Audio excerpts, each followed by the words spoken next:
Hello दोस्तों, welcome back. आप सभी का फिर से स्वागत है डी कॉमर्स में। दोस्तों फाइनली 2023 आ चुका है, तो आप सभी को सबसे पहले हैप्पी न्यू ईयर। और दोस्तों इस साल अब हमारे पास सिर्फ 2 मंथ्स बचे हैं हमारे एग्ज़ाम को, और हमको जो है 2 मंथ्स में पूरा सिलेबस रिवीजन करना है। तो दोस्तों मैं आपके साथ रहूँगा इस पूरे जर्नी में। मैं आपको सारी रिवीजन क्लासेस जो है यहाँ पर इस चैनल पे देने वाला हूँ। तो सबसे पहली बात, मैं अपने आप को इंट्रोड्यूस करा देता हूँ। मेरा नाम है सीए दीपक पटेल और मैं आपके लिए लेकर आया हूँ fast track revision batch class 11th accounts की। दोस्तों अकाउंट्स के सारे कॉन्सेप्ट यहाँ पर इस बैच में कवर होंगे और आपको इस बैच को अटेंड करने के बाद कहीं पर भी रिवीजन के लिए जाने की ज़रूरत नहीं होगी।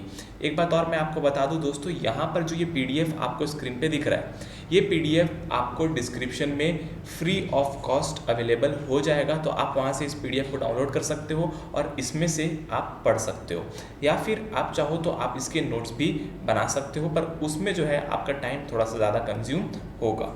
तो सबसे पहले दोस्तों ये सारी बातें हमने कर ली। अब दोस्तों आते हैं यहाँ पर हमारे टॉपिक के ऊपर। सबसे पहले यहाँ पर इस सीरीज़ में आपको सारे वीडियोस मिलेंगे, सारे चैप्टर के वीडियोस मिलेंगे, सारे कॉन्सेप्ट्स आपको यहाँ पर कवर करके दिए जाएंगे। तो आपको यहाँ पर कोई भी कॉन्सेप्ट मिसिंग नहीं होगा और जो थ्योरेटिकल पार्ट है वो भी यहाँ पर कवर किया जाएगा। जैसा कि आप देख सकते हो चैप्टर नंबर 1 मैंने ओपन करके रखा है, तो इसका मतलब ये है कि हम जो है लाइन वाइज चैप्टर करने वाले हैं। तो सबसे पहला जो थ्योरेटिकल चैप्टर है वो है हमारा चैप्टर नंबर 1, जिसका नाम है इंट्रोडक्शन टू अकाउंटिंग। तो दोस्तों बिना टाइम वेस्ट किए आ जाते हैं। सबसे पहले मैं आपको अपने इस स्क्रीन से इंट्रोड्यूस करा देता हूँ। दोस्तों यहाँ पे मेरे पास एक साइड जो है वो है पीडीएफ, जहाँ पर सारे नोट्स बने हुए हैं, और दूसरे साइड जो है दोस्तों वो मैंने यहाँ पर एक खाली पैड खोल के रखा हुआ है। अगर कोई भी चीज़ मेरे को समझानी होगी तो मैं इस खाली पैड में लिखूँगा और मैं होप करता हूँ कि आप भी उसको नोट कर लोगे। तो आप जो है एक नोटबुक लेकर ज़रूर बैठिएगा। अब बिना टाइम वेस्ट किए सबसे पहले स्टार्ट करते हैं हमारे चैप्टर नंबर 1 से। चैप्टर नंबर दोस्तों 1 जो है उसका नाम है introduction to accounting. Introduction chapter है दोस्तों। कभी भी हम कोई भी प्रोजेक्ट बनाते तो सबसे पहले इंट्रोडक्शन करते हैं, तो यहाँ पर भी हम सबसे पहले करेंगे इंट्रोडक्शन कि क्यों ये सब्जेक्ट जो है हमारे सिलेबस में डाला गया और इस सब्जेक्ट में हमको क्या क्या चीज़ सीखने वाली है, ये सारी चीज़ें हम यहाँ पर देखने वाले हैं।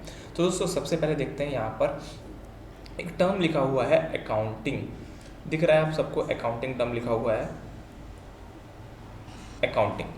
हम सबसे पहले जानते हैं कि अकाउंटिंग क्या होता है। Accounting is an art of, यहाँ पर कुछ स्पेशलाइज्ड वर्ड दिए हुए हैं, मैं अंडरलाइन करता हूँ। Recording, classifying, summarising, monetary transaction. दोस्तों अकाउंटिंग जो है वो एक आर्ट है, एक कला है। किस चीज़ की कला है? आप नॉर्मल बिजनेस एक्टिविटी करते हो तो आपको उस नॉर्मल बिजनेस एक्टिविटी को रिकॉर्ड करना आना चाहिए, क्योंकि अगर आप उसको रिकॉर्ड नहीं करोगे तो आपको अपना प्रॉफिट एंड लॉस, अपना फाइनेंशियल पोजीशन कैसे पता चलेगा? कैसे पता चलेगा कि आप जो बिज़नेस कर रहे हो वो सही तरीके से कर रहे हो कि नहीं? तो सबसे पहले आते हैं, accounting is an art of recording. Record करना, कोई भी ट्रांजैक्शन को रिकॉर्ड करना। फॉर एग्जांपल अगर हमने सेल किया तो सेल को रिकॉर्ड करना, परचेज़ किया तो परचेज़ को रिकॉर्ड करना, किसी को कैश पेमेंट किया तो कैश पेमेंट की रिकॉर्डिंग करना, कैश रिसीव्ड किया तो कैश को रिसीव करने की रिकॉर्डिंग करना। और भी बहुत सारे ट्रांजैक्शन हैं जो मैं आपको आगे इस वीडियो में बताऊंगा। रिकॉर्डिंग के बाद आता है क्लासीफाइंग। क्लासीफाइंग करना यानी कि जो भी ट्रांजैक्शन हमने रिकॉर्ड किए हैं उसको अलग अलग क्लासीफाई करना, जैसे कि सेल्स ट्रांजैक्शन को एक साथ करना, परचेज ट्रांजैक्शन को एक साथ करना, कैश ट्रांजैक्शन को एक साथ करना, सारे एक्सपेंस को अलग करना, इनकम को भी अलग करना। तो ये होता है क्लासीफाई करना। उसके बाद आता है दोस्तों अगला वर्ड समराइजिंग। समराइजिंग का मतलब है कि जो भी हमने क्लासीफाई किया उससे हम कंक्लूज़न पे जाएंगे, यानी कि हम ट्रायल बैलेंस बनाएंगे। और एक इम्पॉर्टेंट बात यहाँ पर है मॉनेटरी ट्रांजैक्शन। मॉनेटरी यानी कि जिस भी ट्रांजैक्शन में मनी का इन्वॉल्वमेंट है हम खाली उन्हीं ट्रांजैक्शन को यहाँ पर लेंगे। जिसमें मनी का इन्वॉल्वमेंट नहीं है उन ट्रांजैक्शंस को हम यहाँ पर नहीं लेने वाले। ठीक है, तो देखो यहाँ पर जो डेफिनेशन है वो सिंपल है Accounting is an art of recording, classifying, and summarizing the monetary transactions in an efficient manner and interpreting the result. Efficient manner यानी कि सिंपलेस्ट मैनर में हमको इसको रिकॉर्ड करना है और इन रिजल्ट्स को इंटरप्रेट करना है। तो ये हो गया अकाउंटिंग का डेफिनेशन। आई होप आप सबको समझ आया होगा। इसके बाद हम आएंगे फंक्शंस ऑफ अकाउंटिंग। अकाउंटिंग के कौन से फंक्शंस होते हैं जो हमने डेफिनेशन में पढ़ा वही यहाँ पर भी लिखा हुआ है। आइए देखते हैं। देखो सबसे पहला क्या लिखा हुआ है, आइडेंटिफाइंग, फिर रिकॉर्डिंग, फिर क्लासीफाइंग, फिर समराइजिंग और फिर कम्युनिकेटिंग। ये 5 वर्ड बहुत इंपॉर्टेंट है, इनको याद रखना बहुत इंपॉर्टेंट है। आपके एग्जाम में क्वेश्चन आ सकता है what are the functions of accounting, तो आपको लिखना है identifying, recording, classifying, summarising and communicating. सबसे पहले आते हैं आइडेंटिफाइंग। आइडेंटिफाइंग यानी कि जो भी ट्रांजैक्शन हम बिजनेस में करने वाले हैं उनको आइडेंटिफाई करना। क्योंकि देखो दोस्तों, बिजनेस में बहुत सारे ट्रांजैक्शन होते हैं, पर हमें ऐसे ही ट्रांजैक्शन इन्वॉल्व करना है जिसमें मनी का इन्वॉल्वमेंट हो। उसको हम बोलते हैं फाइनेंशियल ट्रांजैक्शन, यानी कि जहाँ पर पैसे का इन्वॉल्वमेंट है। अब दोस्तों ऐसा मैं क्यों बोल रहा हूँ, फॉर एग्जाम्पल अगर मैंने कोई चीज़ का ऑर्डर दिया, ठीक है, किसी गुड्स का ऑर्डर दिया, तो जब भी मैं ऑर्डर दूंगा, ऑर्डर दिया मैंने किसी चीज़ का, तो जब भी मैं ऑर्डर दूंगा तो क्या मेरा फाइनेंस इन्वॉल्व होता है ऑर्डर के अंदर? क्या मेरा फाइनेंस इन्वॉल्व होता है ऑर्डर के अंदर? नहीं होता। ऑर्डर देना यानी कि मैं एक इंक्वायरी कर रहा हूँ और बुक कर रहा हूँ, ठीक है। मैंने ऑर्डर दिया यानी कि मैंने इंक्वायरी की और उसके बाद उस सामान को मैंने बुक किया, तो क्या यहाँ पर कोई भी फाइनेंशियल ट्रांजैक्शन इन्वॉल्व हुआ? नहीं हुआ। तो हमको ऑर्डर की कोई भी एंट्री पास नहीं करनी है। हमको खाली ऐसे ट्रांजैक्शंस जहाँ पर फाइनेंस का इन्वॉल्व है उन्हीं को हमको आइडेंटिफाई करना है। तो ये जो पहला पॉइंट है, आई होप आप सबको क्लियर हो गया होगा, आइडेंटिफाई, ठीक है। उसके बाद जो सेकेंड पॉइंट आता है वो आता है रिकॉर्डिंग। रिकॉर्डिंग करना यानी कि जब हम ट्रांजैक्शन को आइडेंटिफाई कर लेते हैं, आइडेंटिफाई करने के लिए हमारे पास बहुत सारे वाउचर्स होते हैं, जैसे कि बिल का रिसिप्ट आपने देखा होगा, कैश बुक का रिसिप्ट होता है, चालान होता है, बहुत सारे होते हैं, ऑर्डर्स होते हैं, डिलीवरी ऑर्डर्स होते हैं। तो ये सारी चीज़ें हम इकट्ठा करते हैं, इनको बोलते हैं हम वाउचर्स। और वाउचर्स को देखकर जो है हम इन ट्रांजैक्शन को रिकॉर्ड करते हैं अपने बुक्स में। अब जब ट्रांजैक्शन को रिकॉर्ड करेंगे तो सबसे पहले ट्रांजैक्शन को रिकॉर्ड करेंगे हम जर्नल में। अगर आपने पूरा सिलेबस कवर किया तो आपको पता है सबसे पहले पास होती है जर्नल एंट्री। तो हम सबसे पहले ट्रांजैक्शन को रिकॉर्ड करेंगे जर्नल में और उसको सिस्टमेटिकली रिकॉर्ड करते हैं डेट वाइज, ठीक है। ये होता है हमारा रिकॉर्डिंग हो गया, आइडेंटिफाइंग हो गया। अब हम आते हैं क्लासीफाइंग। अब जब हमने ट्रांजैक्शन को रिकॉर्ड कर लिया जर्नल में, तब हम इन ट्रांजैक्शन को क्लासीफाई करेंगे अलग अलग अकाउंट में, कौन से अकाउंट में कौन सा ट्रांजैक्शन जाएगा। फॉर एग्जांपल अगर मैं परचेस अकाउंट बना रहा हूँ तो परचेस के सारे ट्रांजैक्शन परचेस अकाउंट में आते हैं। अगर मैं सेल्स अकाउंट बना रहा हूँ तो सेल्स के सारे ट्रांजैक्शन सेल्स अकाउंट में आते हैं। अगर मैं कैश बना रहा हूँ तो कैश के सारे ट्रांजैक्शंस कैश अकाउंट में आएंगे। तो इसी तरीके से हमको क्लासीफाई करना है कि हमारी कौन से ट्रांजैक्शन कौन से अकाउंट में जाने वाले हैं। और इन अकाउंट को जब हम बनाते हैं तो उस प्रोसेस को बोलते हैं पोस्टिंग करना लेजर में। पहले हमने जनरल में ट्रांजैक्शन को रिकॉर्ड किया, फिर उन ट्रांजैक्शन को हम पोस्ट करेंगे लेजर में, उसको बोलेंगे हम क्लासीफाइंग, ठीक है। उसके बाद आता है समराइजिंग। मैंने आपको बताया लेजर में अकाउंट बनाने के बाद उनके बैलेंस आते हैं, या तो बैलेंस डेबिट होगा या तो बैलेंस क्रेडिट होगा। कैसे होगा ये मैं आपको आगे बताऊंगा, बस आप अभी इतना याद रखिए, दो चीज़ें होती है, एक होती है डेबिट, एक होता है क्रेडिट, ठीक है। तो जब हम लेजर अकाउंट बना लेते हैं तो उसका जो भी बैलेंसिंग फिगर आता है वो या तो डेबिट आएगा या तो क्रेडिट आएगा। हम इसको उठा कर लेकर जाते हैं ट्रायल बैलेंस में और उसके बाद बनाते हैं ट्रायल बैलेंस। तो इस ट्रायल बैलेंस बनाने की प्रोसेस को हम बोलते हैं समराइजिंग, यानी कि समराइज करना। उसके बाद आएगा हमारा कम्युनिकेटिंग करना, यानी कि जब हमने अपना फाइनेंशियल स्टेटमेंट बना लिया, हमने ट्रायल बैलेंस बना लिया, उसके बाद हम बनाते हैं हमारा trading account, profit and loss account और बैलेंस शीट। 3 चीज़ें बनाते हैं। अब इन 3 चीज़ों को बनाने के बाद क्या मैं इन तीन चीज़ों को अपने पास रख लूँगा? नहीं रखूँगा ना। मैंने जिस प्रोसेस के लिए इन 3 चीज़ों को बनाया है वो कंप्लीट करूँगा। फॉर एग्जांपल अगर मेरे को बैंक में देना है तो मैं बैंक में कम्युनिकेट करूँगा कि भाई मैंने आपसे लोन लिया था, अब ये मेरे फाइनेंशियल स्टेटमेंट है, आप चेक कर लो। अगर मेरे को टैक्स पे करना है तो मैं गवर्नमेंट को सबमिट करूँगा। अगर मेरे को किसी क्रेडिटर को देना है तो मैं क्रेडिटर को दूंगा, है ना। तो इसको बोलते हैं कम्युनिकेट करना। जो भी आपने फाइनेंशियल स्टेटमेंट बनाया है उसको कम्युनिकेट करना। तो ये हो गया हमारा complete functions of accounting. Functions of accounting अगर मैं इसको शॉर्ट टर्म में आपको बताऊं, शॉर्टकट में आपको एक प्रोसीजर मैं बता दूं, तो सबसे पहले दोस्तों क्या होता है, सबसे पहले हम करते हैं ट्रांजैक्शन को आइडेंटिफाई।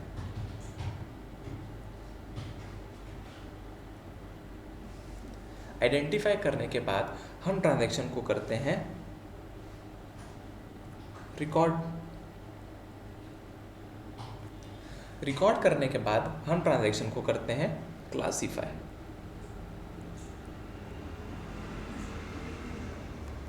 और क्लासीफाई करने के बाद हम इससे समरी बनाते हैं, समराइज। और समराइज करने के बाद हम इसको कम्युनिकेट करते हैं। और कम्युनिकेट करने के बाद वापस से हमारा प्रोसीजर स्टार्ट हो जाता है। तो दोस्तों यहाँ पर जो ये प्रोसीजर है ये स्टार्ट होता है आइडेंटिफाई से, फिर रिकॉर्ड, फिर क्लासीफाई, फिर समराइज, फिर कम्युनिकेट। अब रिकॉर्ड में क्या क्या आएगा?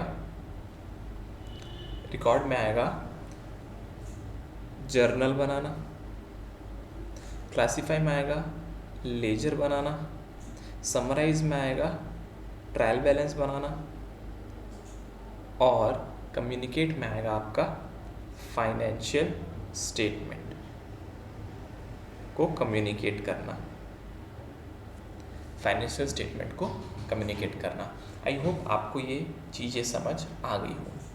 ठीक है दोस्तों, तो ये हो गया हमारा फंक्शंस ऑफ अकाउंटिंग। अगर आपको पढ़ना है तो आप पढ़ सकते हो एक बार, इसके अंदर जो भी वर्ड्स लिखे हैं वो मैंने आपको एक्सप्लेन कर दिए हैं, और ये जो PDF है ये आपको डिस्क्रिप्शन बॉक्स में मिल जाएगा। इसके बाद हम आएंगे ऑब्जेक्टिव्स ऑफ अकाउंटिंग, कि हमारे अकाउंटिंग का ऑब्जेक्टिव क्या है। ऑब्जेक्टिव का मतलब होता है कि क्यों हम अकाउंटिंग कर रहे हैं, वाई। मैं बोल सकता हूँ ऑब्जेक्टिव का मतलब होता है वाई अकाउंटिंग। ठीक है, सबसे पहला to maintain proper records of business transaction according to specified rules which help them to minimize the chance of omission and fraud। पहला पॉइंट है मेंटेन प्रॉपर रिकॉर्ड्स, यानी कि हम अकाउंटिंग इसीलिए करते हैं ताकि हम अपने रिकॉर्ड को प्रॉपरली मेंटेन कर पाए। रिकॉर्ड को मेंटेन करना यानी कि हमारा सेल कितना हुआ है, हमारा परचेज कितना हुआ है, हमारा कैश कितना गया, हमारा कैश कितना आया, हमारे बैंक में कितना पैसा है, इन सारी चीज़ों को प्रॉपरली रिकॉर्ड करना, इसीलिए हमको अकाउंटिंग की ज़रूरत पड़ती है। ठीक है, उसके बाद हम आएंगे सेकेंड पॉइंट में। सेकेंड पॉइंट क्या है, देखिए ध्यान से। Second point is to ascertain the net profit और loss suffered on an account of business transaction during a particular period and to know the exact reason leading to profit and loss. Second point important इसीलिए है क्योंकि एक साल में हमको कितना profit हुआ, कितना लॉस हुआ, ये कैसे पता चलेगा? ये तभी पता चलेगा जब हम अकाउंटिंग करेंगे। तो देखो यहाँ पर 2 वर्ड लिखे हैं, नेट प्रॉफिट एंड लॉस बनाना और दूसरा एक पर्टिकुलर पीरियड के लिए बनाना, यानी कि एक फाइनेंशियल ईयर के लिए बनाना। अब दोस्तों फाइनेंशियल ईयर का मतलब आई होप आपको पता हो। अगर आपको नहीं पता तो मैं बता देता हूँ कि फाइनेंशियल ईयर का क्या मतलब होता है। फाइनेंशियल ईयर का मतलब होता है 1 अप्रैल से 31 मार्च, 1 अप्रैल से लेकर 31 मार्च तक। अब 1 अप्रैल यहाँ पर डेट कोई भी हो सकती है, 22 से लेकर 23, तो इसको मैं बोलूँगा फाइनेंशियल ईयर 22-23। ये होता है हमारा फाइनेंशियल ईयर, ठीक है। अब आते हैं वापस, थर्ड पॉइंट जो है वो है हमारा ascertain the financial position. Financial position का मतलब है कि हमारे बिजनेस में कितनी एसेट है और कितनी लायबिलिटी है, ये पता करना। कितनी एसेट है कितनी लायबिलिटी है ये पता कैसे करेंगे हम, बैलेंस शीट बना के करेंगे। एसेट क्या होता है, लायबिलिटी क्या होता है, ये मैं आपको आगे इस वीडियो में बताने वाला हूँ, आप टेंशन मत लीजिए। अभी के लिए आप इतना याद रखिए, फाइनेंशियल पोजीशन के लिए हम अकाउंटिंग करते हैं। Fourth point, progress of business. हम ये देखते हैं कि एक साल हमारा टर्नओवर अगर 100 करोड़ हुआ था और दूसरे साल हमारा टर्नओवर 200 करोड़ हुआ, तो हमको ये पता कैसे चलेगा कि हमारा ग्रोथ कितना हुआ है। तभी पता चलेगा जब हम अकाउंट्स मेंटेन करेंगे, वो भी ईयर वाइज। एक फाइनेंशियल ईयर में 100 करोड़ था, एक फाइनेंशियल में 200 करोड़ था, तो हमको पता चलेगा कि हमारा टर्नओवर 100% बढ़ गया, यानी कि हमारी ग्रोथ 100% हो गई। फॉर एग्जांपल, अगर हमारा इस फाइनेंशियल ईयर में हमने नेट प्रॉफिट कमाया 1 लाख, अगले फाइनेंशियल ईयर में कमाया 1,50,000, तो हमको ये पता चला कि हमारा 50% प्रॉफिट बढ़ गया। ये हमें कैसे पता चलेगा, ये इसको हम बोलते हैं हमारे बिजनेस में कितना प्रोग्रेस हुआ, ये पता लगाना। ये पता चलेगा हमको अकाउंटिंग करके। तो ये हो गया ऑब्जेक्टिव ऑफ अकाउंटिंग का 4th पॉइंट। अब आते हैं 5th पॉइंट में। 5th पॉइंट में, to provide accounting information. Accounting information provide करना। किसको प्रोवाइड करना, जिसको ज़रूरत है उसको। ज़्यादा से ज़्यादा ज़रूरत किसको रहती है, ओनर को, जो बिज़नेस चलाता है, क्योंकि उनको पता चले कि उनका प्रॉफिट और लॉस क्या हुआ है। उसके बाद क्रेडिटर्स को, जो उनको उधारी में सामान बेच रहे हैं, ताकि उनको पता चले कि क्या हम उधारी में जो खरीद रहे हैं उसका पैसा दे पाएंगे या नहीं दे पाएंगे। उसके बाद बैंक जो हमको लोन देता है, तो उनको भी हमको बताना पड़ता है कि हमारा फाइनेंशियल पोजीशन क्या है। एम्प्लॉयज़ जो हमारे यहाँ काम करते हैं, उनको भी पता होना चाहिए कि हम पैसे कमा रहे हैं या नहीं, हम उनकी सैलरी दे पाएंगे या नहीं। Who perform an in depth analysis as per the requirement of stakeholders. और ये सारे लोग इसकी इन डेप्थ एनालिसिस करते हैं अपने ज़रूरत के अनुसार। तो आई होप आपको ये 5 पॉइंट समझ आए हो ऑब्जेक्टिव्स ऑफ अकाउंटिंग के। पहला पॉइंट है मेंटेन प्रॉपर रिकॉर्ड, अच्छे से रिकॉर्ड मेंटेन करना। दूसरा, नेट प्रॉफिट एंड लॉस को पता लगाना। तीसरा, फाइनेंशियल पोजीशन पता लगाना। चौथा, प्रोग्रेस ऑफ बिजनेस कितना हुआ है ये पता लगाना। और 5वां, अकाउंटिंग इन्फॉर्मेशन को प्रोवाइड करना। ठीक है, अकाउंटिंग इन्फॉर्मेशन को प्रोवाइड करना। ठीक है दोस्तों, तो ये हो गए 5 पॉइंट ऑब्जेक्टिव्स ऑफ अकाउंटिंग के। इसके बाद हम आएंगे एडवांटेजेस ऑफ अकाउंटिंग। अकाउंटिंग करने से हमको क्या क्या फ़ायदा होता है, ये हम यहाँ पर पढ़ने वाले हैं। ठीक है, तो सबसे पहले हम आते हैं यहाँ पे फर्स्ट पॉइंट में। Accounting provides permanent record for all business transaction and provide reliable information to various parties. Permanent record, accounting करने से हमको फ़ायदा क्या है कि हमारे पास परमानेंटली रिकॉर्ड रहेगा, आज भी रहेगा, 4 साल के बाद भी रहेगा। अगर मेरे को ये देखना कि मैंने 4 साल पहले किसको सामान बेचा था, तो अगर मैं अकाउंटिंग कर रहा हूँ तो वो भी आज की डेट में मैं देख सकता हूँ। ठीक है, second point, accounting provides the profit and loss of a business for a given period of time. हमने पढ़ा अभी ऑब्जेक्टिव में प्रॉफिट एंड लॉस पता करने के लिए वही पॉइंट यहाँ पर कॉपी कर लिया है। ठीक है, third, accounting provide the facility of comparative study of various aspect of business like profit, sales, purchase, etc. with that of previous year and helps the businessman to take decision. Accounting करने से हम comparative analysis कर सकते हैं। Comparative analysis का मतलब कि पिछले साल हमारी सेल कितनी थी, इस साल कितनी है, प्रॉफिट कितना था, इस साल कितना है, परचेज कितना था, इस साल कितना है, ये सब हम पता लगा पाएंगे। तब जाकर हम डिसीजन ले पाएंगे कि क्या हमारा बिजनेस सही से ग्रो कर रहा है या नहीं, क्या हमको कुछ चेंज करने की ज़रूरत है या फिर नहीं। ठीक है, फिर आता है fourth point, accounting forms a basis in the process of performance evaluation to improve the performance of employees. Performance evaluation. Performance evaluation का मतलब है, फॉर एग्जांपल अगर मैंने पहले 10 एम्प्लॉय रखे थे पिछले फाइनेंशियल ईयर में, और मेरे 10 एम्प्लॉयज़ ने मिलकर 10 लाख यूनिट बनाया, तो अब मेरे को एक अंदाज़ा आ गया कि मेरा एक एम्प्लॉय 1 लाख यूनिट बना रहा है पूरे साल में। फिर मैं देखूंगा कि मेरा अगले फाइनेंशियल ईयर में कितने यूनिट्स बने हैं, और मेरे अगले फाइनेंशियल ईयर में मैंने अपने एम्प्लॉयज़ को बढ़ा दिया, मैंने 15 एम्प्लॉयज़ कर दिया, तो मेरे यूनिट्स होने चाहिए 15 लाख, पर वो हो गए 12 लाख। तो मेरे को पता चला कि मेरा परफॉर्मेंस लो हो गया, मेरे एम्प्लॉयज़ अच्छे से काम नहीं कर रहे। तो ये कब पता चलता है? जब मैं अकाउंटिंग को मेंटेन करता हूँ तब। ठीक है, ये हो गया हमारा 4th पॉइंट। फिर आते हैं 5th पॉइंट में, accounting record as an approved evidence.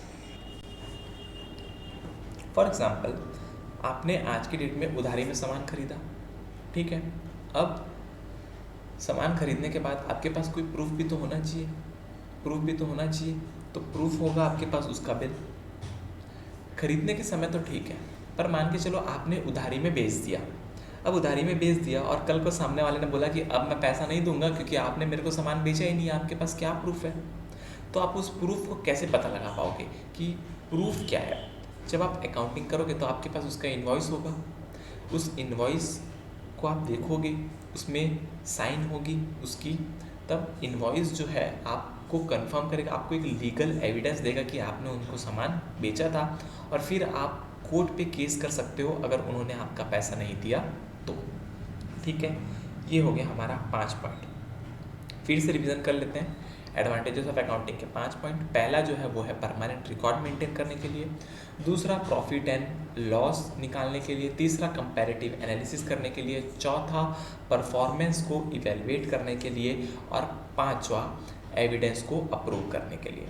ठीक है, आई होप दोस्तों आपको ये 5 पॉइंट याद हो गए हो।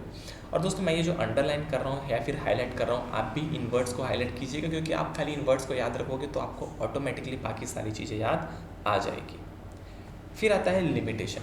अब दोस्तों देखो, ये संसार का नियम है, जहाँ पर अच्छाई होती है वहाँ पर बुराई भी होती है, क्योंकि अगर बुराई नहीं होगी तो अच्छाई के होने का क्या फ़ायदा?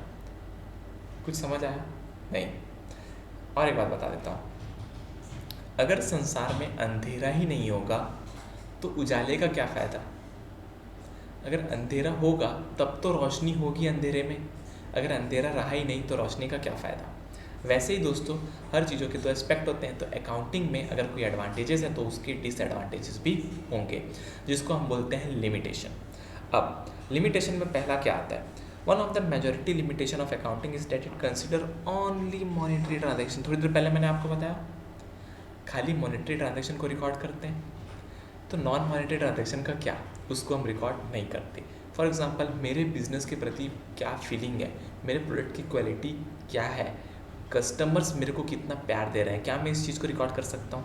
नहीं कर सकता। तो ये हो गया पहला लिमिटेशन। ये देखो यहाँ पे लिखा है क्वालिटी, हॉनेस्टी, स्किल, इसको मैं कभी अकाउंटिंग में रिकॉर्ड नहीं कर सकता। तो ये हो गया मेरा पहला लिमिटेशन। दूसरा, consider only historical transaction and the figures in the financial statement do not consider price level changes। Historical transaction record होते हैं। फॉर एग्जांपल, आज मैंने इस माउस को ख़रीदा, आज इसका रेट है 600 रुपीज़, मैंने 600 रुपीज़ में इस माउस को ख़रीद लिया, तो मैं एंट्री पास कर दूंगा 600 से। अब मान के चलो कल को इसका रेट हो गया 800 रुपीज़, महंगा हो गया ये माउस, मार्केट में इसकी डिमांड बहुत ज़्यादा हो गई, इस माउस की प्राइस बढ़ गई, तो क्या मैं अपने अकाउंटिंग में चेंज करूँगा? नहीं करूँगा। तो इसका मतलब क्या हो गया, अकाउंटिंग में खाली हिस्टोरिकल ट्रांजैक्शन रिकॉर्ड होते हैं और प्राइस लेवल में जो चेंज आती है उसकी कोई भी एंट्री पास नहीं होती, इसीलिए इसको भी लिमिटेशन में डाला गया है। ठीक है, फिर आता है it is influenced by personal judgment and not free from personal bias which affects its credibility। यानी कि अगर जो बिज़नेस का ओनर है वो बिज़नेस की अकाउंटिंग कर रहा है तो डेफिनेटली वो ऐसे चीज़ों को रिकॉर्ड नहीं करेगा जो उसके प्रॉफिट को कम कर रहा हो, है ना। तो ऐसी चीज़ों को रिकॉर्ड नहीं करेगा ताकि उनका फाइनेंशियल स्टेटमेंट बहुत अच्छा दिखे। तो बोल सकते हैं पर्सनली बायस है, क्योंकि ओनर खुद रिकॉर्ड कर रहा है तो वो बायस हो जाएगा अपने साइड, तो इससे क्या होगा, इसकी क्रेडिबिलिटी कम हो जाएगी। ठीक है, आई होप आपको ये चीज़ समझ आई हो। अब इसके बाद आते हैं हम fourth point, it is affected by window dressing which means manipulation of account so that financial statement describe a more favourable position than the actual position. यानी कि विंडो ड्रेसिंग करना। फॉर एग्जांपल मेरे को बैंक में loan चाहिए, bank बोलता है आपका नेट प्रॉफिट 1 लाख होगा तो ही मैं आपको लोन दूंगा। अब मैंने अपनी बुक्स में देखा, मेरे बुक्स में नेट प्रॉफिट 50,000 था, तब मैं क्या करूँगा, मेरे को लोन चाहिए, मैं अगले बार जब ट्रांजेक्शन को रिकॉर्ड करूँगा तब अपने एक्सपेंस को कम कर दूंगा और अपने इनकम को अपने हिसाब से बढ़ा दूंगा। तो जब मैं ये करूँगा तो ये एक विंडो ड्रेसिंग हो गया। क्या असल में ऐसा हुआ? नहीं, पर मैंने अपने फ़ायदे के लिए अपने प्रॉफिट को बढ़ा दिया और अपने पोजीशन को और ज़्यादा फेवरेबल दिखा दिया। तो इसको बोलते हैं दोस्तों विंडो ड्रेसिंग करना। ठीक है, ये भी एक लिमिटेशन हुआ, इससे बहुत सारे फ्रॉड हो सकते हैं फ्यूचर में, है ना। उसके बाद आता है financial accounts are unsuitable for forecasting because they are the record of past event. अब मैं अपने फाइनेंशियल स्टेटमेंट को देखकर फॉरकास्ट भी नहीं कर सकता, क्योंकि जब मैं फॉरकास्ट करने जाऊंगा 1 साल के बाद तब उन चीज़ों की प्राइस बहुत ज़्यादा चेंज हो गई होगी, कुछ चीज़ें सस्ती हो गई होगी, कुछ चीज़ें महंगी हो गई होगी। तो अब मैं इसको फॉरकास्ट करने में भी मेरे को बहुत सारी दिक्कत आएगी। ये हो गया लिमिटेशन। फिर से एक बार रिवाइज कर लेते हैं। 5 पॉइंट है। पहला, मॉनेटरी ट्रांजैक्शंस खाली रिकॉर्ड करता है, खाली हिस्टोरिकल ट्रांजैक्शन के ऊपर ध्यान देता है, प्राइस के चेंजेस को ध्यान नहीं देता, पर्सनल जजमेंट पे बेस्ड है, पर्सनल बायस है, विंडो ड्रेसिंग कर सकता है कोई भी इसके साथ, और फोरकास्टिंग करने में बहुत ज़्यादा तकलीफ आ सकती है। ये थे हमारे लिमिटेशन ऑफ अकाउंटिंग। इसके बाद एक इम्पॉर्टेंट क्वेश्चन है, आप लिख लीजिए। ये क्वेश्चन मैंने देखा है कि बहुत बार बच्चे छोड़ के जाते हैं पर ये क्वेश्चन आ जाता है, बहुत बार छोड़ के जाते हैं पर ये क्वेश्चन आ जाता है। तो क्वेश्चन क्या है, what is the difference between a book keeping and an accounting. इन दोनों वर्ड्स में क्या डिफरेंस है? देखो, बुक कीपिंग का मतलब होता है ट्रांजैक्शन को रिकॉर्ड करना, उन ट्रांजैक्शन को रिकॉर्ड करना जिसका कोई मॉनेटरी वैल्यू हो, वहाँ पर बुक कीपिंग ख़त्म हो जाता है।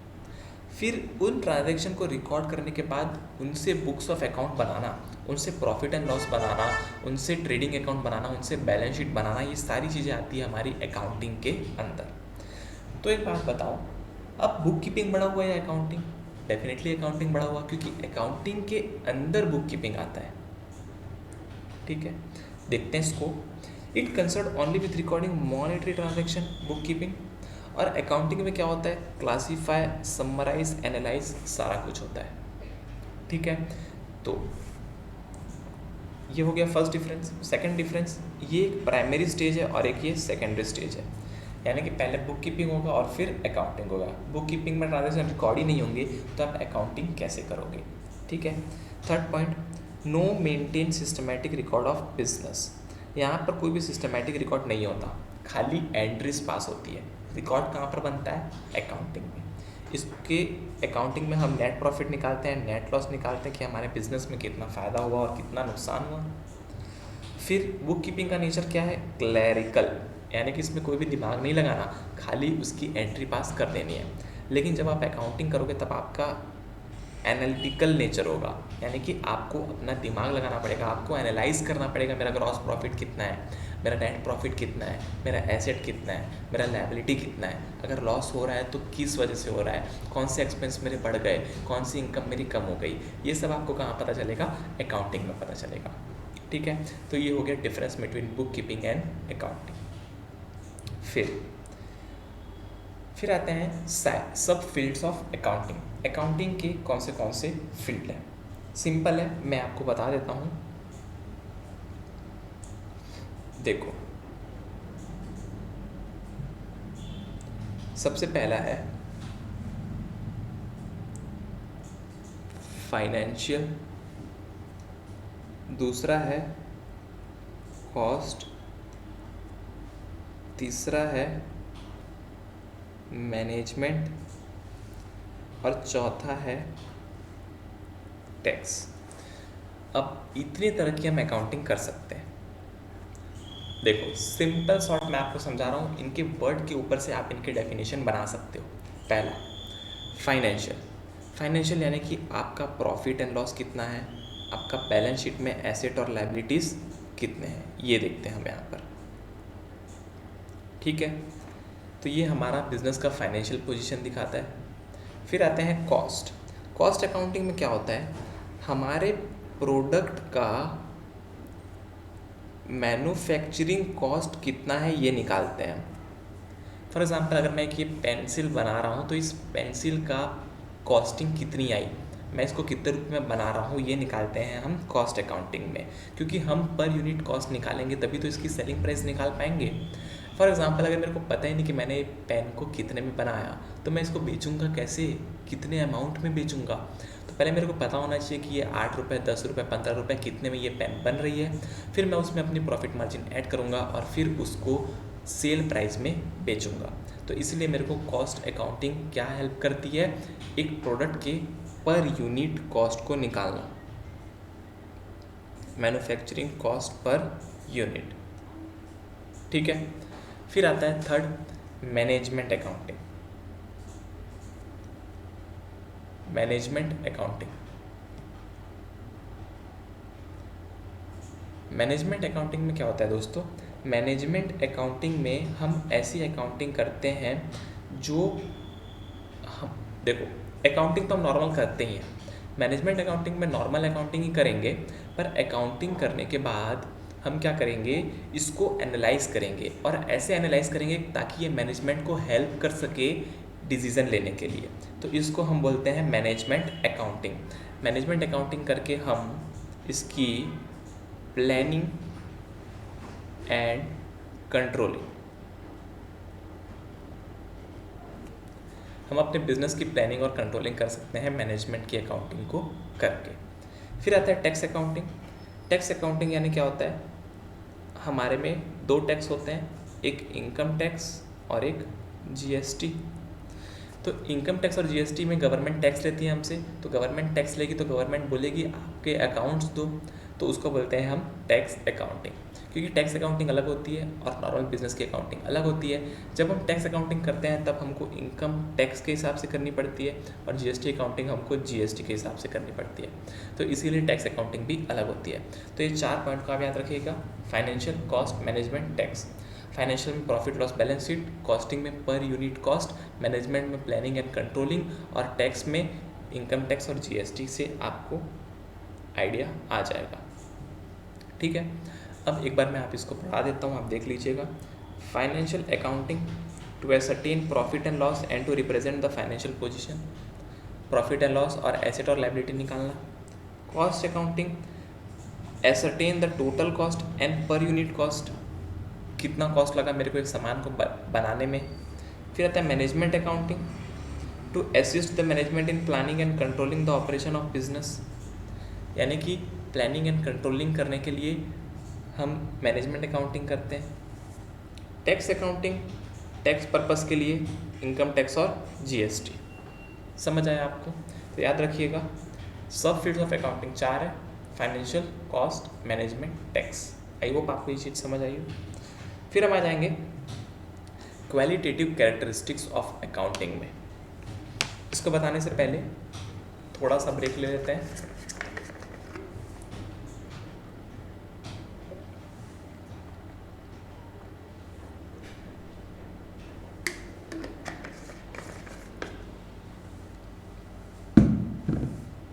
जी, अब हम आ जाते हैं वापस qualitative characteristics of accounting information. कौन सी कैरेक्टरिस्टिक्स है हमारे अकाउंटिंग इन्फॉर्मेशन की? पहली, रेलिएबिलिटी। रेलिएबिलिटी यानी कि भरोसेमंद होना। हमारे अकाउंट्स को भरोसेमंद होना बहुत ज़रूरी है, क्योंकि ये भरोसेमंद नहीं होगा तो कोई भी इस पे विश्वास नहीं करेगा और हमारा इसको बनाने का कोई भी फ़ायदा नहीं होगा। इसलिए रेलिएबिलिटी होना बहुत ज़रूरी है। और रेलिएबिलिटी कैसे आती है? जब आप जो भी ट्रांजैक्शन रिकॉर्ड करोगे वो सारे ट्रांजैक्शन किसी फैक्चुअल बेसिस पे रिकॉर्ड होने चाहिए और सारे ट्रांजैक्शन इनके वाउचर से वेरीफाइएबल होने चाहिए। दूसरी बात, कोई भी एरर्स इसमें नहीं होनी चाहिए, कोई भी गलती इसमें नहीं होनी चाहिए, तब हम इन अकाउंटिंग को मानेंगे रेलिएबल अकाउंटिंग। समझ आया? तो अकाउंटिंग होनी कैसी चाहिए? रेलिएबल होनी चाहिए। दूसरी बात, रिलेवेंस। अब हम देखेंगे कि कितनी रिलेवेंट है ये इन्फॉर्मेशन यूज़र्स के लिए, यानी कि अगर मैं प्रॉफिट लॉस बना रहा हूँ तो मेरे लिए रिलेवेंट है कि नहीं, अगर मैं एसेट लायबिलिटी बना रहा हूँ तो मेरे लिए रिलेवेंट है कि नहीं। तो सेकेंड पॉइंट होता है relevance. Accounting information must be relevant to the objective of enterprise. Objectives of enterprise हमने ऊपर पढ़ा, ऑब्जेक्टिव क्या होता है अकाउंटिंग का, वो अकाउंटिंग का ऑब्जेक्टिव था, और ये बात हो रही है ऑब्जेक्टिव ऑफ एंटरप्राइज। एंटरप्राइज के ऑब्जेक्टिव्स क्या हैं, वो कितना प्रॉफिट कमाना चाहता है, क्या उसके हिसाब से हमारा अकाउंट्स तैयार हो रहा है या फिर नहीं हो रहा है, ये देखेंगे। और क्या ये रिलेवेंट है, जो भी इंफॉर्मेशन हम दे रहे हैं क्या वो डिसीजन मेकिंग में काम आ रही है कि नहीं। यहाँ पर सबसे इम्पॉर्टेंट वर्ड है मेकिंग डिसीजन। जो भी हम इंफॉर्मेशन गैदर कर रहे हैं, जो भी हम अकाउंटिंग कर रहे हैं, क्या वो अकाउंटिंग हमारी डिसीजन मेकिंग में काम आ रही है कि नहीं, और अगर काम आ रही है तो वो रिलेवेंट है, काम नहीं आ रही है तो वो रिलेवेंट नहीं है। ठीक है। फिर थर्ड पॉइंट, अंडरस्टैंड एबिलिटी। क्या जो हम अकाउंटिंग बना रहे हैं वो हमारे इन्वेस्टर को, हमारे एम्प्लॉय को, हमारे क्रेडिटर को, हमारे बैंक वालों को समझ आ रही है कि नहीं आ रही। अब दोस्तों देखो, अगर सब लोग अलग अलग अकाउंटिंग करेंगे तो डेफिनेटली कहीं ना कहीं प्रॉब्लम होगी। इसीलिए गवर्नमेंट ने कुछ रूल्स बनाए हैं और हमको उन रूल्स के हिसाब से अकाउंटिंग करनी पड़ती है, ताकि सभी लोग अगर सेम रूल फॉलो करेंगे तो बहुत ज़्यादा ईजीनेस हो जाएगी किसी भी अकाउंटिंग इन्फॉर्मेशन को पढ़ने के लिए और उसको समझने के लिए। ठीक है। तो यहाँ पर देखिए, accounting information should be present in such a manner, understood होना चाहिए बहुत ही ईजिली, किसको किसको, इन्वेस्टर को, एम्प्लॉय को और यूज़र्स को। ठीक है। आई होप आपको ये समझ आया हो। आखिरी पॉइंट, कंपेरेबिलिटी। मैंने आपको पहले बताया, कंपेरेबिलिटी यानी कि एक साल के डेटा को दूसरे साल से कंपेयर करना।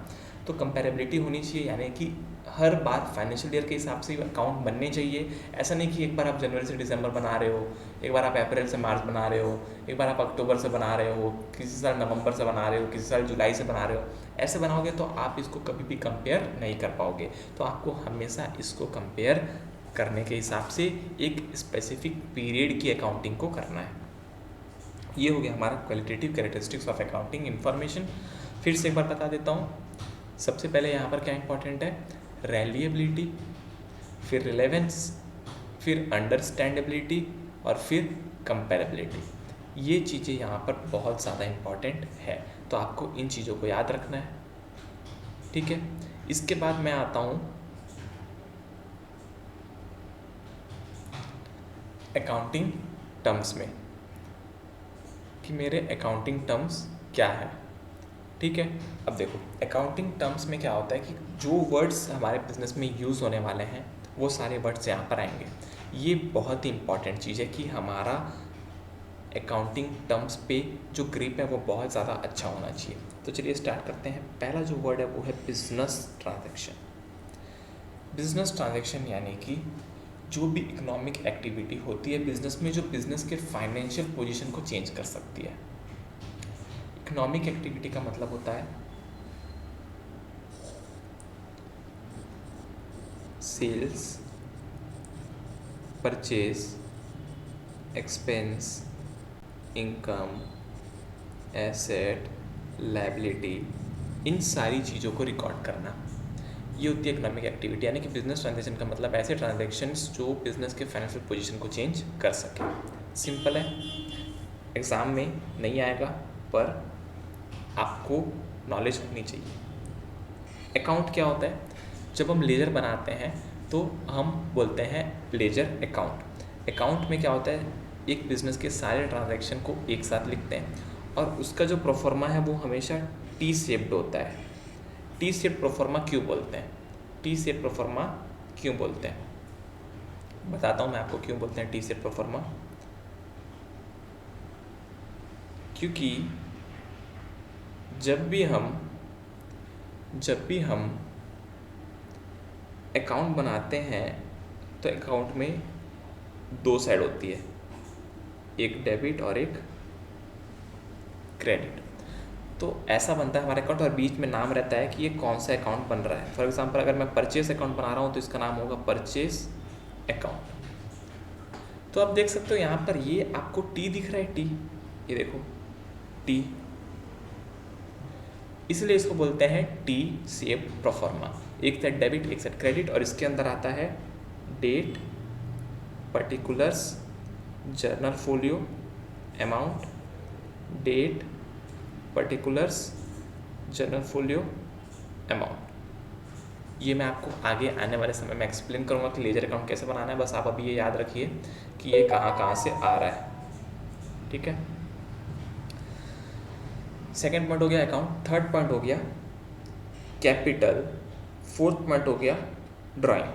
कैपिटल और ड्राइंग को मैं आपको एक साथ समझा देता हूँ। देखो दोस्तों, आपको एक बात हमेशा याद रखनी है, आपको एक बात हमेशा याद रखनी है, जो भी बिजनेस का ओनर है, जो भी बिजनेस का ओनर है वो अलग पर्सन है, और जो हमारा बिजनेस है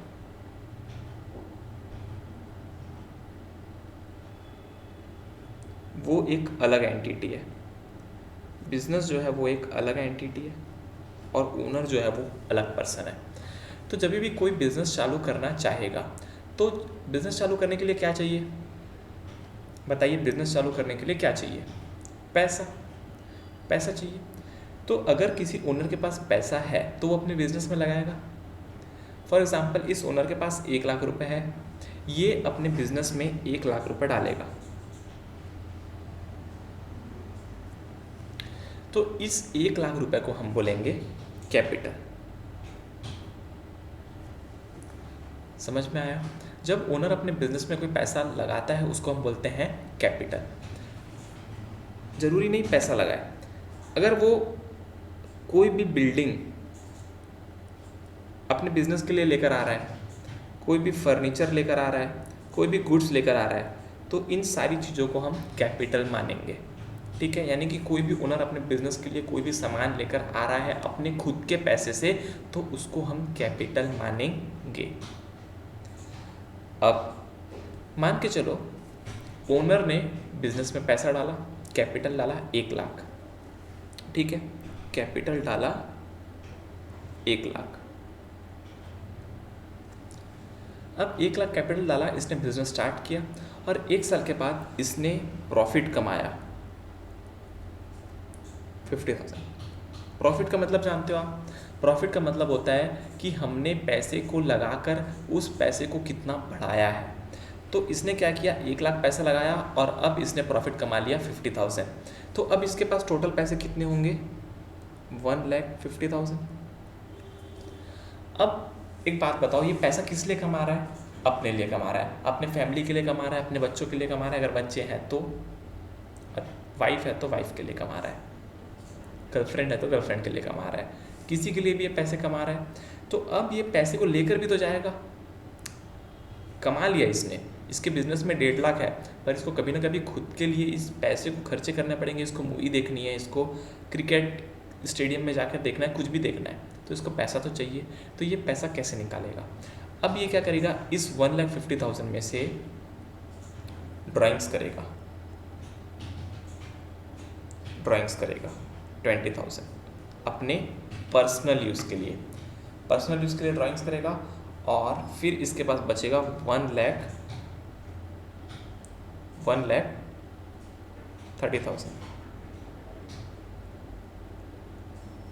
समझ आया? तो जब ये बिजनेस से पैसा वापस लेकर जाएगा, तब हम इसको बोलेंगे ड्राइंग्स। आई होप आपको ये चीज़ समझ आई हो। अगर आपको ये चीज़ लिखनी है, आप इसका स्क्रीनशॉट खींच सकते हो। अगर आप लिखना चाहो तो वीडियो को पॉज करके लिख सकते हो। कैपिटल यानी कि ओनर बिजनेस के अंदर पैसा लेकर आ रहा है। ड्राइंग्स यानी कि बिजनेस के अंदर से अपने पर्सनल यूज़ के लिए पैसा लेकर जा रहा है। कौन से यूज़ के लिए? पर्सनल यूज़ के लिए, तभी हम उसको ड्राइंग्स बोलेंगे, ठीक है। और प्रॉफिट का मतलब पता है, जो भी पैसा हमने कमाया वो।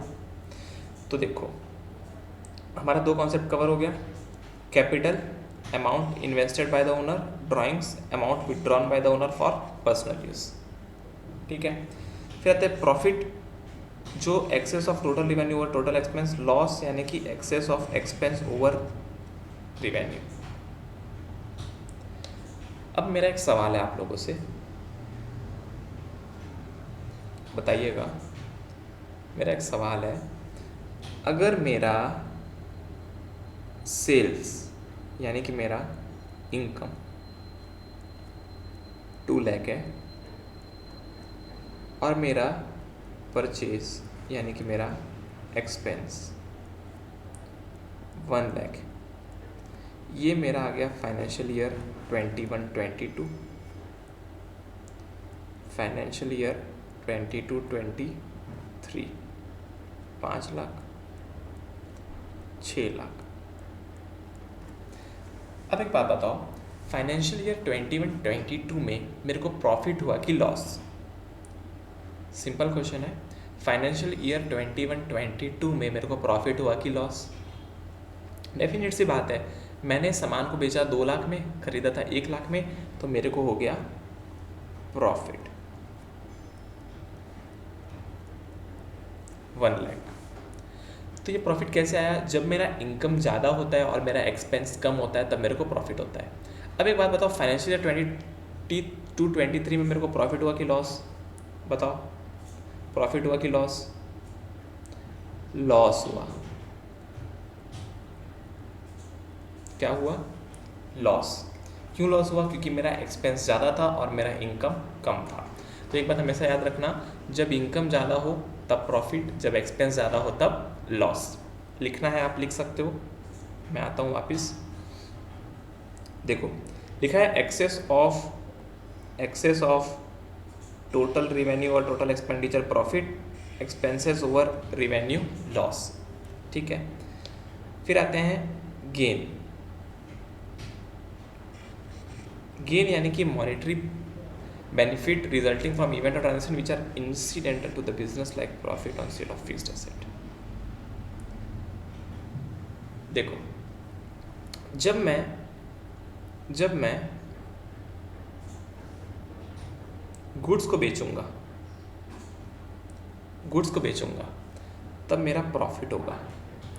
पर मान के चलो मैंने कोई कंप्यूटर खरीदा था, कंप्यूटर मैंने खरीदा था 5,000 में। ठीक है, अब कंप्यूटर मेरे लिए एसेट है। एसेट क्या होती है मैं बताऊंगा। तो कंप्यूटर मेरे लिए एसेट है। अब मैं एसेट को जब बेचूंगा तब मेरे को प्रॉफिट भी हो सकता है, लॉस भी हो सकता है। तो अगर मेरे को एसेट को बेचते टाइम कोई भी प्रॉफिट हुआ तो उसको मैं बोलूँगा गेन। क्या बोलूँगा? गेन। तो ये होता है प्रॉफिट और गेन में डिफरेंस। प्रॉफिट गुड्स का होता है, गेन एसेट का होता है। स्टॉक यानी कि जो भी सामान हमने खरीदा और हमारे पास अभी पड़ा हुआ है उसको बोलते हैं हम स्टॉक। स्टॉक में एक और वर्ड आता है, आप लिख सकते हो, इसको बोलते हैं इन्वेंट्री। स्टॉक को हम बोलते हैं इन्वेंट्री। ठीक है, फिर आता है परचेस यानी सबको पता है, गुड्स को खरीदना, उसको हम बोलते हैं परचेस। गुड्स को कब खरीदते हैं? या तो रीसेल करने के लिए या तो प्रोडक्शन प्रोसेस में यूज़ करने के लिए, तो उसको हम बोलते हैं परचेस। परचेस 2 टाइप के होते हैं, कैश और क्रेडिट। कैश यानी कि पैसा देकर खरीदना, क्रेडिट यानी कि उधारी में खरीदना। ठीक है, लिख लो, कैश यानी कि पैसा देकर और क्रेडिट यानी कि उधारी में। ठीक है, फिर परचेस रिटर्न, खरीदे हुए सामान को वापस देना। सेल्स, किसी सामान को बेचना, transfer of goods and service for money. Sales return, बेचे हुए सामान को वापस देना, रिटर्न आना। हमने किसी को सामान बेच दिया, अब उसने हमको वापस कर दिया, तो वो हो गया सेल्स रिटर्न। ठीक है, फिर आएगा डेटर क्रेडिटर। बहुत ज़्यादा इम्पॉर्टेंट कॉन्सेप्ट है डेटर और क्रेडिटर का। मैं आपको बहुत ही ईजी वे में समझाता हूँ कि डेटर क्रेडिटर क्या होते हैं। देखो, फॉर एग्जांपल आपका एक बिजनेस है,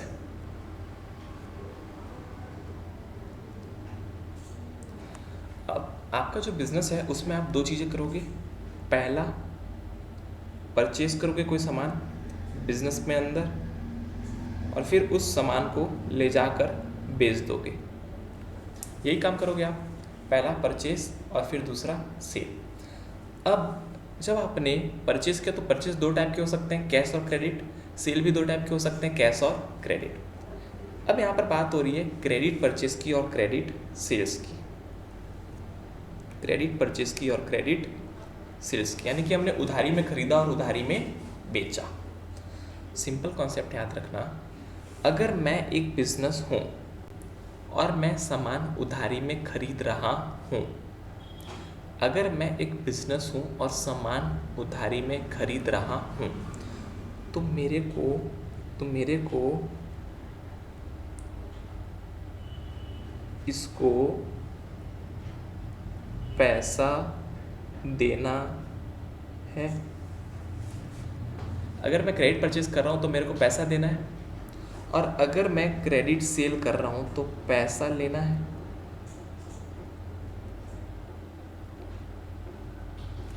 समझ आया? अगर मैं किसी से सामान खरीद रहा हूँ तो उसको पैसा दूंगा, तो पैसा देना है परचेस में। सेल्स में अगर मैं कोई सामान बेच रहा हूँ तो मेरे को उससे पैसा लेना है। ठीक है, सिंपल कॉन्सेप्ट, पैसा देना है परचेस में, पैसा लेना है सेल्स में। तो जब भी मेरे को किसी को पैसा देना है वो होता है मेरे लिए क्रेडिटर, और जब लेना है तो वो होता है मेरे लिए डेटर।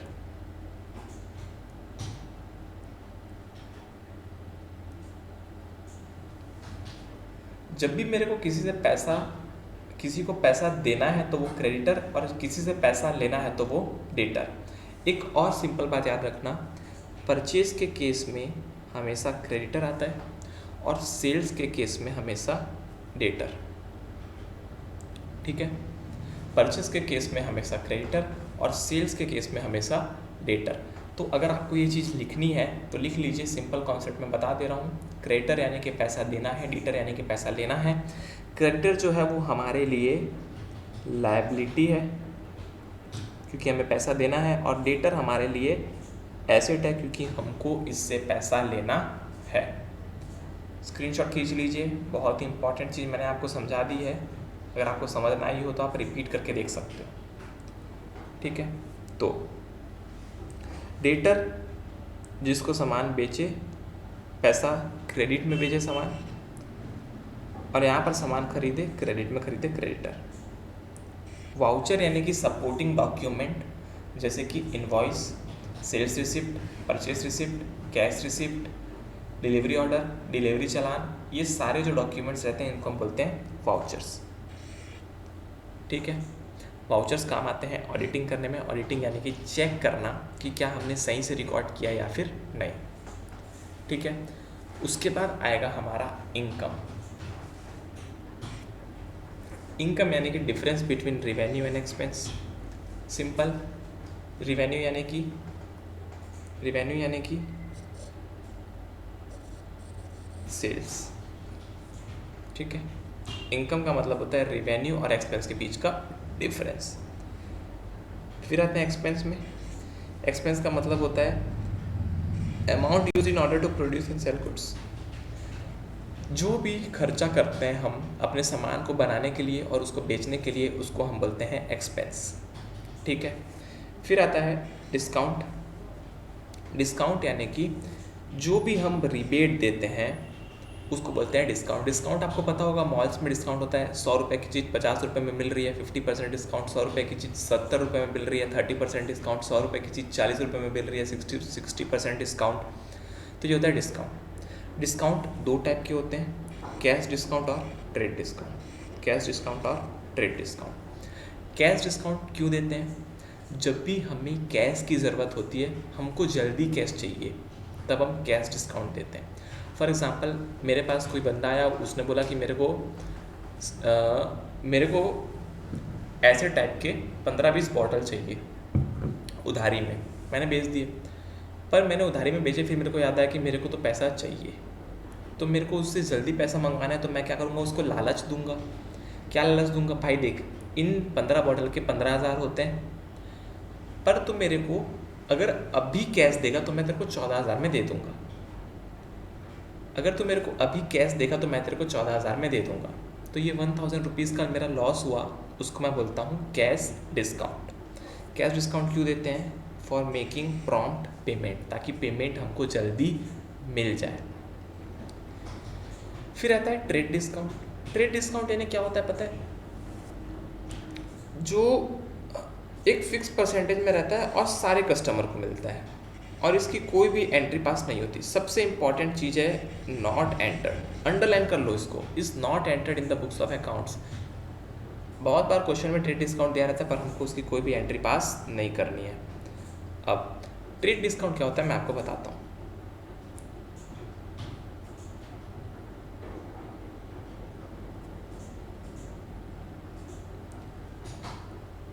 आप मॉल में जाते हो, मॉल में एक बोर्ड लगा रहता है, उसमें लिखा रहता है 100 रुपये MRP और फिर उसको काट के लिखा होता है 50 रुपये में मिलेगा। ऐसा लिखा हुआ रहता है, ऐसा लिखा हुआ रहता है 100 रुपये MRP, उसको काट के लिखा रहता है 50 रुपये। तो ये जो 50 रुपये का डिस्काउंट है खाली आपके लिए है क्या? ये 50 रुपये का डिस्काउंट खाली आपके लिए है क्या?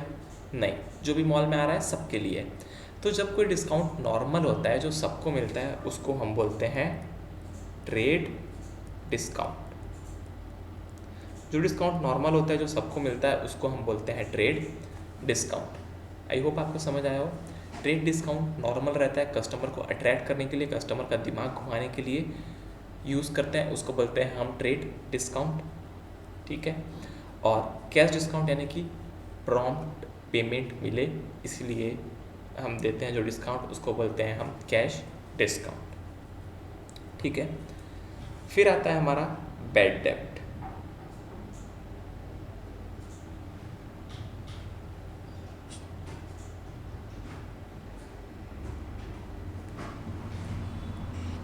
बैड डेब्ट, बैड डेब्ट यानी कि जो भी पैसा हमारा डूब गया,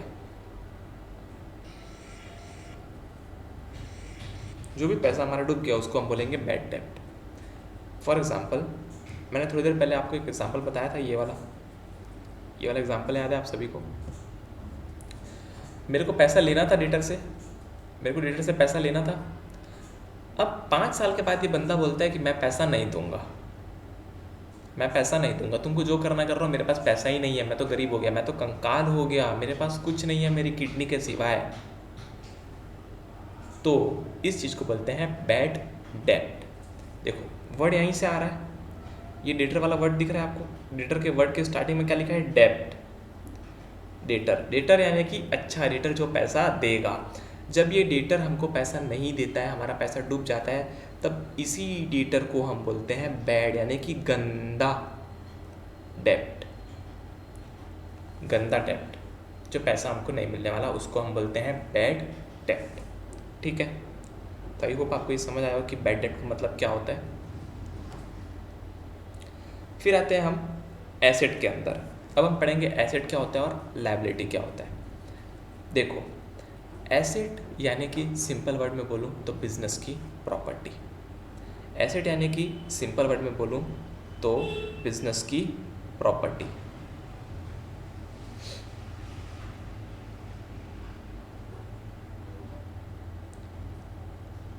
एसेट, एसेट यानी कि बिजनेस की प्रॉपर्टी। बिजनेस की प्रॉपर्टी यानी कि बिजनेस के पास जो भी सामान है उसको हम बोलेंगे एसेट। फॉर एग्जाम्पल मशीन है बिजनेस के पास तो वो एसेट है। बिजनेस के पास कैश है तो भी वो एसेट है, पैसा, नगद। बिजनेस के पास कार है, ट्रक है, ज्वेलरी है। डेटर, अभी मैंने आपको बताया डेटर एसेट होता है। डेटर एसेट होता है क्योंकि उससे पैसा लेना है, तो अगर किसी से पैसा लेना है तो वो हमारे लिए एसेट है, डेटर्स। बैंक, बैंक बैंक में जो पैसा पड़ा है वो भी हमारे लिए एसेट है। तो ये सारी चीज़ें आती है हमारी एसेट के अंदर। इसके बाद इसमें goodwill, patent, trademark. For example अगर आपने गाना बनाया तो आप उस गाने को क्या करते हो? पेटेंट करवाते हो, उसका कॉपीराइट लेते हो, तो जब आप कॉपीराइट लेते हो तो वो आपके लिए एसेट हो जाता है। ठीक है, समझ आया आपको एसेट का मतलब? समझ आया आपको एसेट का मतलब? एसेट का मतलब होता है प्रॉपर्टी। अब एसेट दो टाइप की होती है। एसेट कितने टाइप की होती है? दो टाइप की, एक करंट और एक non current.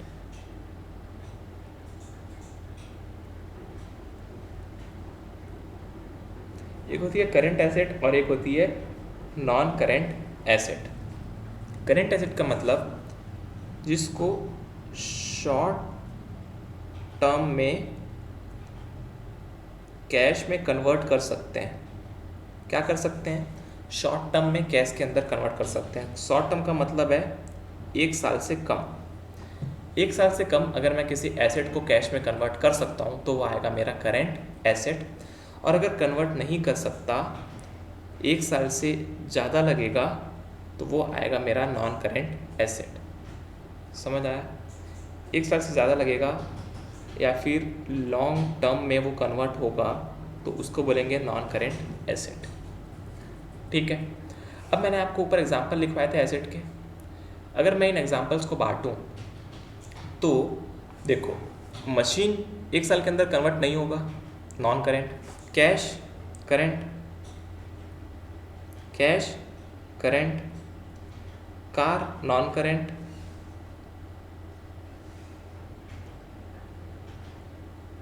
Cash current. Car non current, machine non current, debtors current, bank current, goodwill non current, patent non current, truck non current. समझ आया? क्योंकि मैं इन चीज़ों को 1 साल के अंदर कन्वर्ट नहीं कर सकता। कैश, डेटर और बैंक को मैं 1 साल के अंदर कन्वर्ट कर सकता हूँ, इसलिए ये हो गया मेरे लिए करंट एसेट। अब नॉन करंट के अंदर दो पार्ट होते हैं। नॉन करंट के अंदर दो पार्ट होते हैं। कौन से दो पार्ट? एक होता है इनटेंजिबल, एक होता है टेंजिबल। इनटेंजिबल यानी कि जिसको हम छू नहीं सकते, नो टच। टेंजिबल यानी कि जिसको हम टच कर सकते हैं। सिंपल है। क्या आप गुडविल को टच कर सकते हो? नहीं। क्या आप कॉपीराइट को टच कर सकते हो? नहीं। क्या आप पेटेंट को टच कर सकते हो? नहीं। तो ये चीज़ें होती है इनटेंजिबल एसेट। टेंजिबल यानी कि जिसको आप टच कर सकते हो। आप कार को टच कर सकते हो, ट्रक को टच कर सकते हो। तो ये सारी चीज़ें होगी आपकी टेंजिबल एसेट। तो आते हैं वापस। अगर आपको लिखना है तो आप लिख सकते हो, इसको मैं छोटा कर देता हूँ।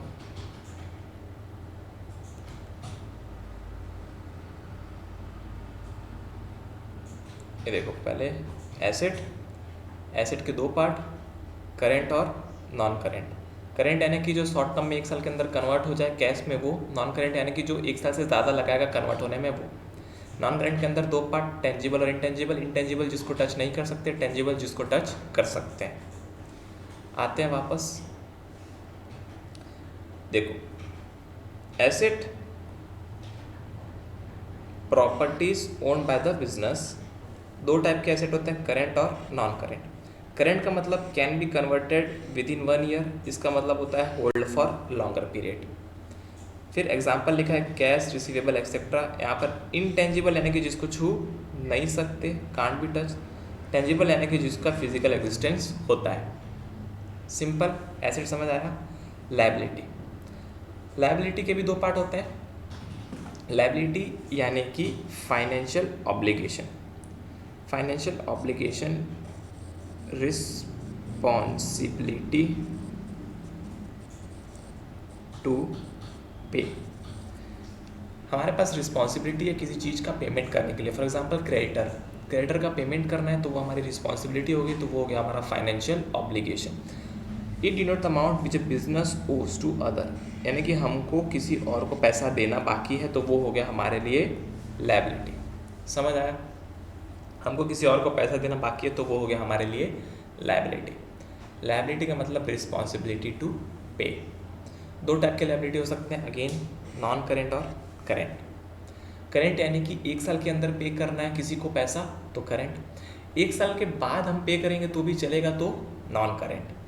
फॉर एग्जाम्पल अगर मैं बैंक से लोन ले रहा हूँ तो क्या 1 साल में पे कर दूंगा? नहीं, तो वो हो गया मेरे लिए नॉन करेंट। अगर मैं सामान बेच रहा हूँ तो मेरे को उसको 1 आध महीने में पैसे देने होंगे तो वो हो गया मेरे लिए current. Non current, which fall due for payment in a longer period which are paid in the near future, उसको बोलते हैं हम करेंट लायबिलिटीज। ठीक है, समझ आया आपको? एसेट 2 टाइप के होते हैं, करेंट नॉन करेंट। लायबिलिटी भी 2 टाइप के होते हैं, करेंट नॉन करेंट। एसेट में जो भी कैश में जल्दी कन्वर्ट हो जाएगा उसको करेंट, जो जल्दी कन्वर्ट नहीं होगा वो नॉन करेंट। लायबिलिटी में जो जल्दी कैश पे करना है वो करेंट, जो बाद में कैश पे करेंगे 1 साल के बाद तो भी चलेगा तो वो नॉन करेंट। सिंपल। फिर 3 टाइप के एक्सपेंडिचर होते हैं, 3 टाइप के एक्सपेंडिचर होते हैं। पहला रिवेन्यू, दूसरा कैपिटल, तीसरा डिफर्ड रिवेन्यू। रिवेन्यू एक्सपेंडिचर का मतलब ऐसे एक्सपेंडिचर जो रेगुलरली होते रहते हैं, जो रेगुलरली होते रहते हैं जिससे हमको बेनिफिट उसी अकाउंटिंग पीरियड में मिल जाता है। फॉर एग्जांपल अगर मैं सैलरी पे कर रहा हूँ, रेंट पे कर रहा हूँ, तो मैं 1 महीने का सैलरी और 1 महीने का रेंट पे करूँगा तो वो इसी साल का होगा, है ना। उसको बोलते हैं रिवेन्यू एक्सपेंडिचर। रिवेन्यू यानी कि बार बार जो होता है, वो बार बार जो होता है और जिसका बेनिफिट हम उसी अकाउंटिंग पीरियड में ले लेते हैं, उसको बोलते हैं revenue expenditure. Capital expenditure, capital expenditure यानी कि ऐसे एक्सपेंडिचर जो बार बार नहीं होते और एक बार होते हैं तो कई साल चलते हैं। ऐसे खर्चे जो बार बार नहीं होते और 1 साल होते हैं तो कई साल चलते हैं। फॉर एग्जांपल अगर मैंने मशीन खरीदा, कार खरीदी, लैपटॉप खरीदा तो ये मेरे सालों साल चलेंगे, तो ये हो गया मेरा कैपिटल एक्सपेंडिचर जिसका बेनिफिट हम 1 साल से ज़्यादा रिसीव करते हैं। आई होप आपको समझ आया। डिफर्ड रिवेन्यू एक्सपेंडिचर, ये इसमें भी एक वर्ड दिया है रिवेन्यू। रिवेन्यू यानी कि ये भी रिवेन्यू एक्सपेंडिचर ही है ना, ये भी रिवेन्यू एक्सपेंडिचर ही है, पर ये रिवेन्यू एक्सपेंडिचर ऐसा है जो 1 साल से ज़्यादा चलता है। It refers to expenditure which are revenue in nature but benefit of which is likely to be derived over number of years. For example, advertisement. अगर मैंने आज कोई चीज़ को एडवर्टाइज किया, अगर मैंने आज एक होर्डिंग लगाई रोड के किनारे, कहाँ पे? एक हाईवे जा रहा था, वहाँ पर मैंने एक होर्डिंग लगा दी और होर्डिंग में अपने क्लास का मैंने ऐड दे दिया, डी कॉमर्स का। ठीक है, आप सभी की जो क्लास है, अपनी क्लास, अपनी डी कॉमर्स का मैंने ऐड दे दिया, तो ये ऐड मैंने जो होर्डिंग लगाया 5 ईयर्स के लिए वो वहीं पर रहेगा, 5 साल के लिए वो वहीं पर रहेगा, तो ये है तो मेरा ये रिवेन्यू एक्सपेंडिचर, पर ये डिफर्ड रिवेन्यू है क्योंकि वो 1 साल से ज़्यादा चलने वाला है।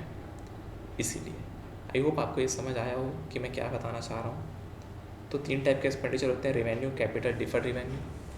रिवेन्यू बार बार होता है जिसका बेनिफिट 1 फाइनेंशियल ईयर में लिया जाता है। कैपिटल बार बार नहीं होता, 1 साल होता है, उसका बेनिफिट बहुत साल तक ले सकते हैं। डिफर्ड रिवेन्यू बार बार होता है पर उसका बेनिफिट बहुत साल तक ले सकते हैं। Revenue in nature but more than 1 year.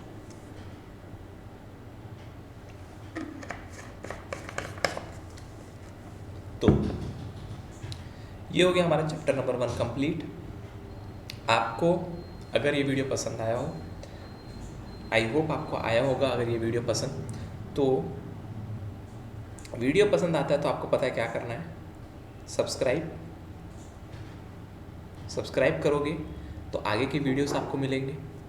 Video को लाइक करोगे तो मेरे को मोटिवेशन मिलेगा आगे वीडियोस बनाने का, क्योंकि लाइक करने से ना तो मेरे को पैसा मिलेगा ना आपका पैसा जाएगा, तो प्लीज़ लाइक कर दीजिए। अगर आपका कोई भी डाउट हो तो कमेंट करिए, मैं कोशिश करूँगा मैं उस डाउट का रिप्लाई दूँ, और कमेंट में डाउट थोड़ा सा डिटेल में लिखिएगा ताकि मैं उसको समझ सकूँ। ठीक है, और एक बेल आइकन होगा, बेल आइकन को प्रेस कीजिएगा ताकि आपको नोटिफिकेशन मिलते रहें। मिलते हैं हम अगले वीडियो में आपसे जल्दी चैप्टर नंबर 2 के साथ। तब तक के लिए जय हिंद, वंदे मातरम।